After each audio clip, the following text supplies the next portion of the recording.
جی یہ صاحب کہہ رہے ہیں کہ میں نے اس بات کا جواب نہیں دیا کہ گاجر کھانے سے یا انار کا جوس پینے سے خون بڑھتا ہے یا نہیں۔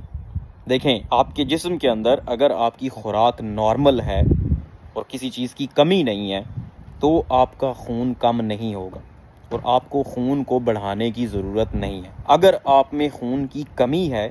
تو وہ کسی وجہ سے، اور اس وجہ کو پکڑنا ضروری ہے۔ اگر آپ اس وجہ کو پکڑ لیں گے تو آپ کو خون کی کمی پوری کرنے میں مسئلہ نہیں ہوگا۔ وجہ ٹھیک کریں گے تو وہ ٹھیک ہو جائے گا۔ جیسے کچھ لوگ ہوتے ہیں جن میں خوراک کے اندر، اسپیشلی جو ویجیٹیرین ہوتے ہیں، جو گوشت وغیرہ کا، انڈوں کا استعمال نہیں کرتے یا افورڈ نہیں کر سکتے، تو اس کی وجہ سے ان میں آئرن کی کمی ہو سکتی ہے۔ اور آئرن ایک اہم کیمیکل ہوتا ہے جو خون کو بنانے کے لیے استعمال ہوتا ہے۔ تو جب آئرن کی کمی ہوگی تو اس کی وجہ سے خون کی کمی ہو سکتی ہے۔ تو وہ لوگ اگر آئرن کے سپلیمنٹس لیتے ہیں یا اگر وہ افورڈ کر سکتے ہیں یا کھانا اپنا بہتر کرتے ہیں تو اس کی وجہ سے آئرن کی کمی پوری ہو جائے گی۔ لیکن زیادہ تر کوئی اور وجہ ہوتی ہے، یا تو خون ان کے جسم سے نکل رہا ہوتا ہے، ضائع ہو رہا ہوتا ہے، نظر نہیں آ رہا ہوتا لیکن ہو رہا ہوتا ہے، جیسے پخانے والے رستے تھوڑا تھوڑا کر کے نکل رہا ہوتا ہے، پتہ نہیں چلتا، پخانے کے ساتھ تھوڑا سا مکس ہو جاتا ہے، یا پھر پیشاب کے ساتھ مکس ہو جاتا ہے لیکن نظر عام آنکھ سے نظر نہیں آتا، یا پھر میل ابزارپشن ہو رہی ہے، مطلب آنتیں ٹھیک طرح سے کام نہیں کر رہی،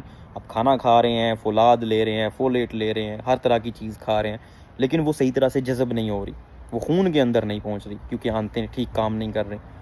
تو اس کیس میں آپ کو ان آنتوں کو ٹھیک کرنے کی ضرورت ہے۔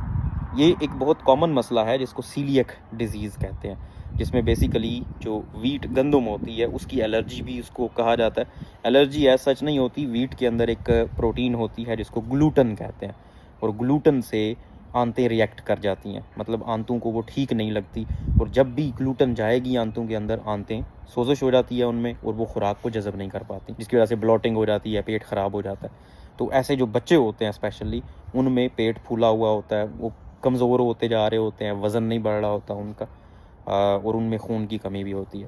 تو ایسے کیس میں پھر گلوٹن سے بچا جاتا ہے تاکہ آنتیں بہتر کام کریں اور خون کی ایبزارپشن، جو نیوٹرینٹس آپ کھا رہے ہیں ان کی ایبزارپشن بہتر ہو۔ ہاں، اگر فولاد کی کمی ہے تو اس طرح کی چیزیں، کیونکہ ان میں کچھ ایسی چیزیں موجود ہوتی ہیں، آئرن ہوتا ہے اور اس طرح کی چیزیں، جس سے آپ کے خون کی پروڈکشن بہتر ہو سکتی ہے، لیکن وہ خاطر خواہ فرق آپ اگر کہیں تو وہ نہیں آپ کو ملے گا۔ اس سے کہیں بہتر ہے آئرن کے سپلیمنٹس، لیکن ڈاکٹر کی پرسکرپشن کے مطابق۔